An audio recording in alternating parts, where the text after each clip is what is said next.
آج اگر حکومت پوچھ لیتی ہے کہ یہ مال کہاں سے آیا، یہ بلیک منی ہے یا وائٹ منی، تو لوگوں کو جان کے لالے پڑ جاتے ہیں اور پھر ساری رات جو ہے وہ ٹیبل پہ وکیل بھی بیٹھا ہوتا ہے کہ کسی طرح سے ہم اس مشکل سے نکل جائیں اور ثابت کریں کہ یہ مال ہمارا کمایا ہوا ہے۔ یار حکومت پوچھ لے تو راتوں کی نیند اڑ جاتی ہے جب رب نے پوچھ لیا، اور وہ پوچھے گا، قدم ہٹنے نہیں دے گا، وہ پوچھے گا من این اکتسبہ، کہاں سے کمایا۔ بہت سارے لوگ ہیں جو مال کماتے ہوئے اس کو بھول جاتے ہیں کہ ہم مال کیسے کما رہے ہیں۔ فرمایا کہ میری امت پہ ایک ایسا زمانہ آئے گا کہ لوگ اس بات کو فراموش کر دیں گے کہ جو ان کے پاس مال آ رہا ہے وہ حلال ذریعے سے آ رہا ہے یا حرام ذریعے سے آ رہا ہے۔ مال کی محبت اس قدر غالب ہو جائے گی کہ حلت اور حرمت اٹھ جائے گی، اور جب کوئی شخص اس مقام پہ پہنچ جاتا ہے، طمع اس قدر بڑھ جائے، پھر سمجھو کہ اس نے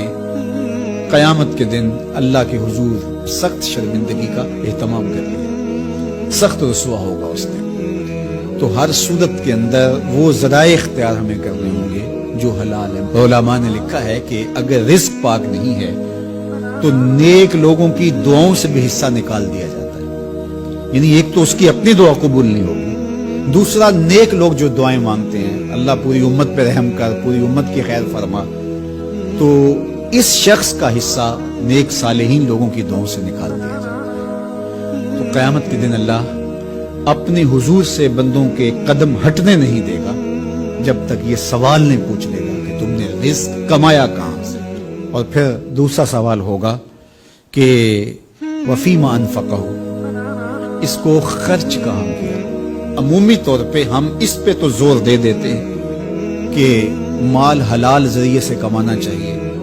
کسی سے زیادتی نہیں کرنی چاہیے، جھوٹی قسم سے مال نہیں کمانا چاہیے، کسی کو دھوکہ دے کے مال نہیں کمانا چاہیے، مال کمانے کے ذرائع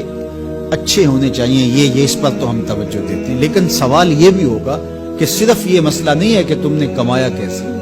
یہ بھی مسئلہ ہے کہ تم نے مال کو خرچ کہاں کیا، مصرف کیا تھے اس کے، فضول خرچی میں، اسراف میں تو وہ مال حلال کی کمائی تم نے ضائع تو نہیں کر۔ ہمارے مالک نے تو ہمیں جو مال ہے اس کو بے وقوف لوگوں کے ہاتھوں میں دینے سے منع کیا ہے۔ بچے ہیں جو مال کے مصرف کو نہیں جانتے، اس طرح گھر کی وہ خواتین جو مال کے مصرف کو اچھی طرح نہیں سمجھتے اور فضول خرچی کرتی ہیں، تو شوہر کی ذمہ داری ہے کہ وہ اخراجات کنٹرول کرے۔ یہ اس آیت کریمہ کی شرح کے اندر علماء نے لکھا کہ بے وقوفوں کو مال نہ دو، چونکہ وہ اگر غلط جگہ پہ خرچ کریں گے جہاں خرچ نہیں کرنا چاہیے تھا تو اس کا حساب آپ کو دینا پڑے گا۔ تو مال کو خود بھی ایسی جگہ پہ خرچ نہ کریں اور مال کا امین ان کو نہ بنائیں جو ایسی جگہ پہ خرچ کریں جو اس کا مصرف نہیں ہے۔ تو جو مال فضول خرچی میں اڑا دے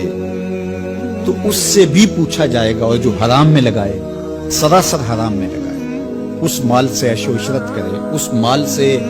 رشوت دے کے کسی کا حق چھینے، اس مال سے کسی پر ظلم کروائے، کسی پر زیادتی کروائے، تو کیا اس کو حساب نہیں دینا پڑے گا؟ تو ایک ایک پائی کا حساب دینا پڑے گا۔